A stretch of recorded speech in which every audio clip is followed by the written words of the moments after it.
ओम शांति। आज की मुरली है 28/10/2025। मीठे बच्चे, तुम्हें संगम पर सेवा करके गायन लायक बनना है। फिर भविष्य में पुरुषोत्तम बनने से तुम पूजा लायक बन जाएंगे।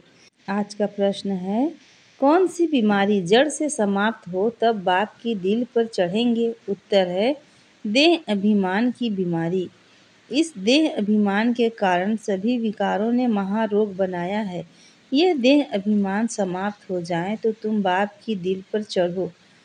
दूसरा है, दिल पर चढ़ना है तो विशाल बुद्धि बनो, ज्ञान चिता पर बैठो, रूहानी सेवा में लग जाओ और वाणी चलाने के साथ साथ बाप को अच्छी रीति याद करो।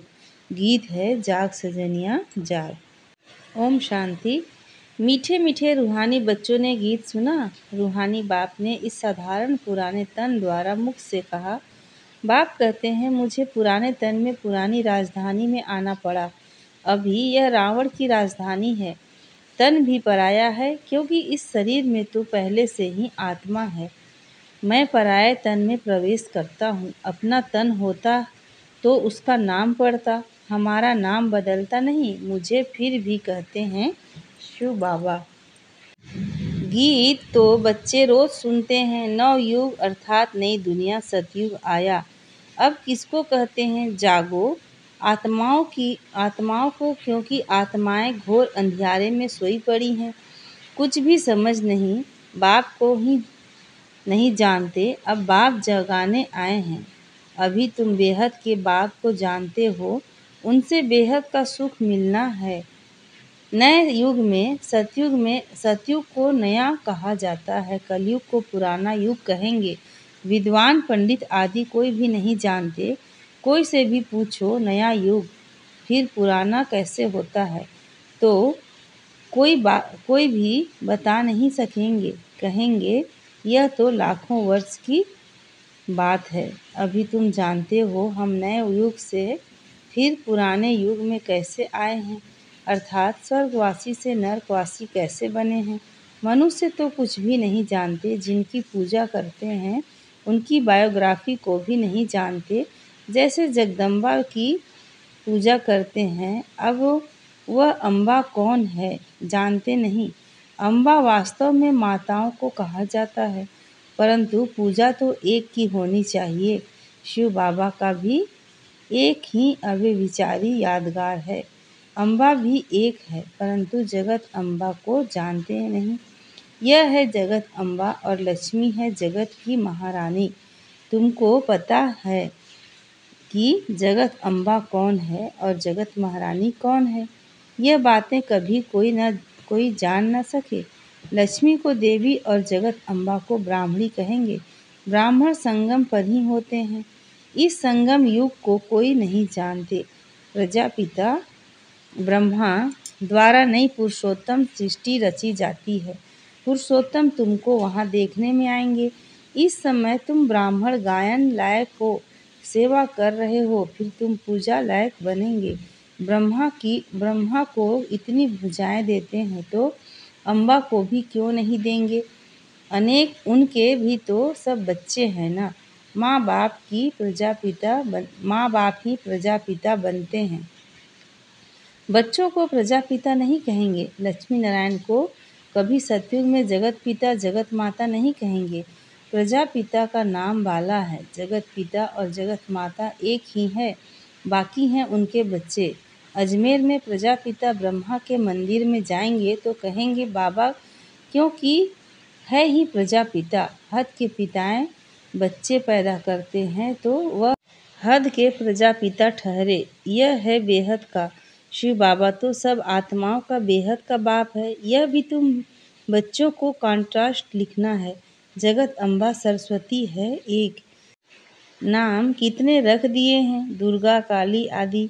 अम्बा और बाबा के तुम सब बच्चे हो। यह रचना है ना। प्रजापिता ब्रह्मा की बेटी है सरस्वती, उनको अम्बा कहते हैं। बाकी हैं बच्चे और बच्चियाँ, है सब एडाप्टेड। इतने सब बच्चे कहाँ से आ सकते हैं? यह सब है मुख वंशावली। मुख से स्त्री को किया तो रास्ता हो गया। कहते हैं यह मेरी है, मैंने इनसे बच्चे पैदा किए हैं। यह सब है एडाप्शन। यह फिर है ईश्वरीय मुख द्वारा रचना। आत्माएं तो है ही, उनको एडाप्ट नहीं किया जाता है। बाप कहते हैं तुम आत्माएं सदैव मेरे बच्चे हो। फिर अभी मैं आकर प्रजापिता ब्रह्मा द्वारा बच्चों को एडाप्ट करता हूँ। बच्चों आत्माओं को नहीं एडाप्ट करते हैं, बच्चे और बच्चियों को करते हैं। यह भी बड़ी सूक्ष्म समझने की बातें हैं। इन बातों को समझने से तुम यह लक्ष्मी नारायण बनते हो। कैसे बने यह हम समझा सकते हैं। क्या ऐसे कर्म किए जो यह विश्व के मालिक बने। तुम प्रदर्शनी आदि में भी पूछ सकते हो। तुमको मालूम है इन्होंने यह स्वर्ग की राजधानी कैसे ली। तुम्हारे में भी यथार्थ रीति हर कोई नहीं समझा सकते। जिनमें देवी गुण होंगे इस रूहानी सर्विस में लगे हुए होंगे, वह समझा सकते हैं। बाकी तो माया की बीमारी में फंसे रहते हैं।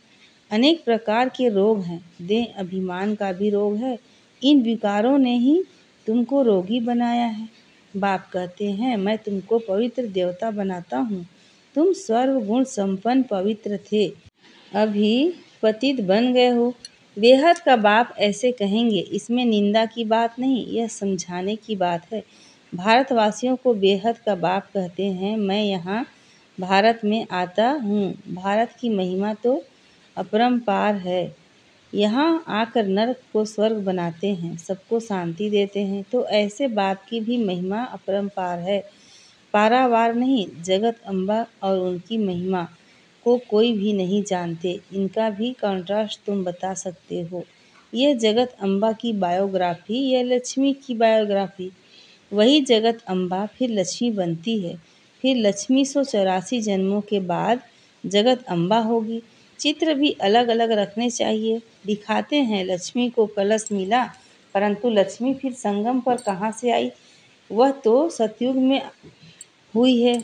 यह सब बातें बाप समझाते हैं। चित्र बनाने के ऊपर जो मुकर्रर है उनको विचार सागर मंथन करना चाहिए, तो फिर समझना सहज होगा। इतनी विशाल बुद्धि चाहिए, तब दिल पर चढ़ें। जब बाबा को अच्छी रीति याद करेंगे, ज्ञान चिता पर बैठेंगे, तब दिल पर चढ़ेंगे। ऐसे नहीं कि जो बहुत अच्छी वाणी चलाते हैं वह दिल पर चढ़ते हैं, नहीं। बाप कहते हैं दिल पर अंत में चढ़ेंगे, नंबरवार पुरुषार्थ अनुसार, जब देह अभिमान खत्म हो जाएगा।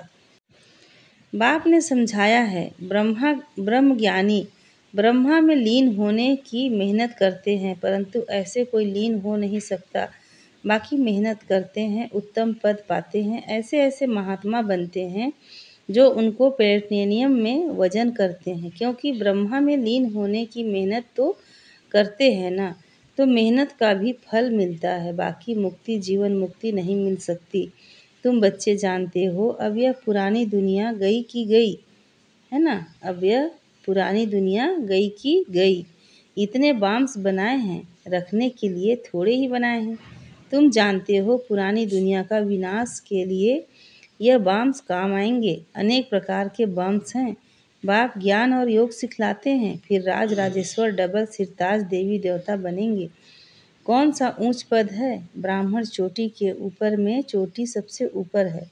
अभी तुम बच्चों को पतित से पावन बनाने बाप आए हैं, फिर तुम भी पतित पावनी बनते हो। यह नशा है।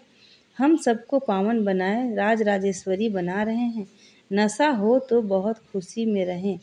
अपनी दिल से पूछो, हम कितने को आप समान बनाते हैं। प्रजापिता ब्रह्मा और जगत अम्बा दोनों एक जैसे हैं। ब्राह्मणों की रचना रचते हैं। शूद्र से ब्राह्मण बनने की युक्ति बाप ही बताते हैं। यह कोई शास्त्रों में नहीं है। यह है भी गीता का युग। महाभारत लड़ाई भी बरोबर हुई थी। राजयोग एक को सिखाया होगा क्या। मनुष्यों की बुद्धि में फिर अर्जुन और कृष्ण ही हैं।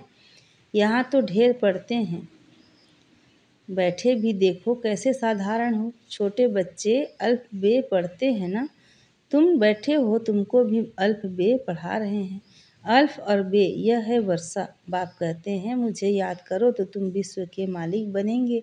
कोई भी आसुरी काम नहीं करना है, देवी गुण धारण करने हैं। देखना है हमारे में कोई अवगुण तो नहीं है। मैं निर्गुण हारे में कोई गुण नहीं। अभी निर्गुण आश्रम में भी है, परंतु अर्थ कुछ भी नहीं। निर्गुण अर्थात मेरे में कोई गुण नहीं। अब गुणवान बनना तो बाप का ही अब गुणवान बनाना तो बाप का ही काम है।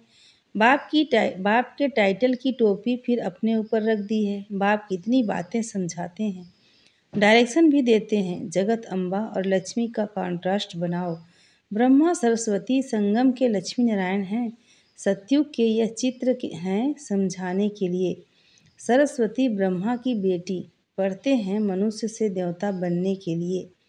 अभी तुम ब्राह्मण हो, सतयुग देवता भी मनुष्य ही हैं, परंतु उनको देवता कहते हैं। मनुष्य कहने से जैसे उनकी इंसल्ट हो जाती है, इसलिए देवी देवता व भगवान भगवती कह देते हैं। अगर राजा रानी को भगवान भगवती कहें तो फिर प्रजा को भी कहना पड़े, इसलिए देवी देवता कहा जाता है।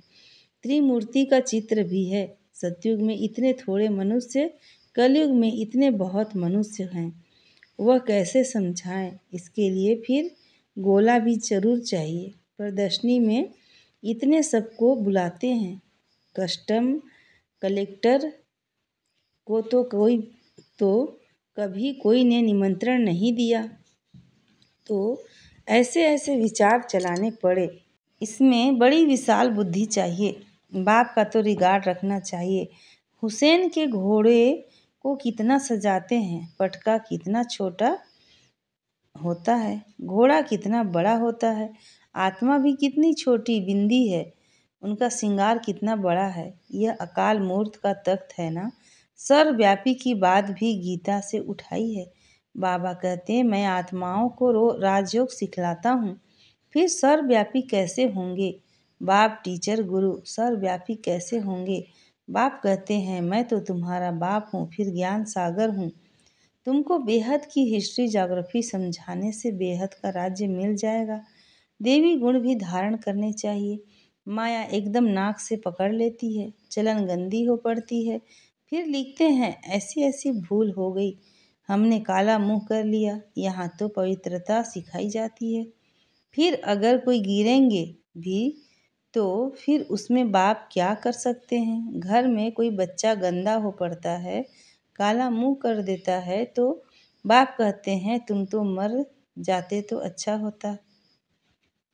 अच्छा है। बेहद का बाप भल ड्रामा को जानते हैं, फिर भी कहेंगे तो सही ना। तुम औरों को शिक्षा देकर खुद गिरते हो तो 1000 गुना पाप चढ़ जाता है। कहते हैं माया ने थप्पड़ मार दिया। माया ऐसा घूंसा मारती है जो एकदम अक्ल ही गुम कर देती है। बाप समझाते रहते हैं आंखें बड़ी धोखेबाज हैं, कभी भी कोई विकर्म नहीं करना है। तूफान तो बहुत आएंगे, क्योंकि युद्ध के मैदान में होना पता भी नहीं पड़ता कि क्या होगा। माया झट थप्पड़ लगा देती है। अभी तुम कितने समझदार बनते हो। आत्मा ही समझदार बनती है ना, आत्मा ही बेसमझ है थी। अब बाप समझदार बनाते हैं। बहुत देह अभिमान में है, समझते नहीं कि हम आत्मा हैं। बाप हम आत्माओं को पढ़ाते हैं।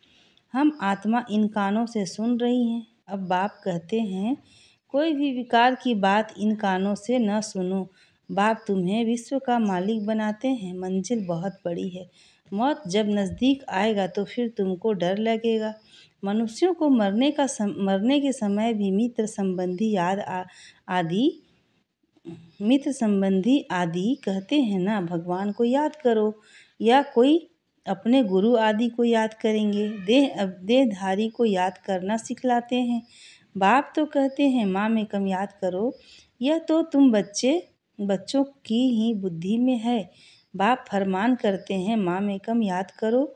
देहधारियों को याद नहीं करना है। माँ बाप भी देहधारी है ना। मैं तो विचित्र हूँ, विदेही हूँ। इसमें बैठ, तुमको ज्ञान देता हूँ। तुम अभी ज्ञान और योग सीखते हो। तुम कहते हो ज्ञान सागर बाप द्वारा हम ज्ञान सीख रहे हैं। राज राजेश्वरी बनने के लिए ज्ञान सागर ज्ञान भी सिखलाते हैं, राजयोग भी सिखलाते हैं। अच्छा, मीठे मीठे सिक्की लदे बच्चों प्रति माता पिता बाप दादा का याद प्यार और गुड मॉर्निंग। रूहानी बाप की रूहानी बच्चों को नमस्ते और हम रूहानी बच्चों की रूहानी माता पिता बाप दादा को याद प्यार गुड मॉर्निंग और नमस्ते। शुक्रिया बाबा, शुक्रिया। धारणा के लिए मुख्य सार है। पहला, समझदार बन, माया के तूफानों से कभी हार नहीं खाना है।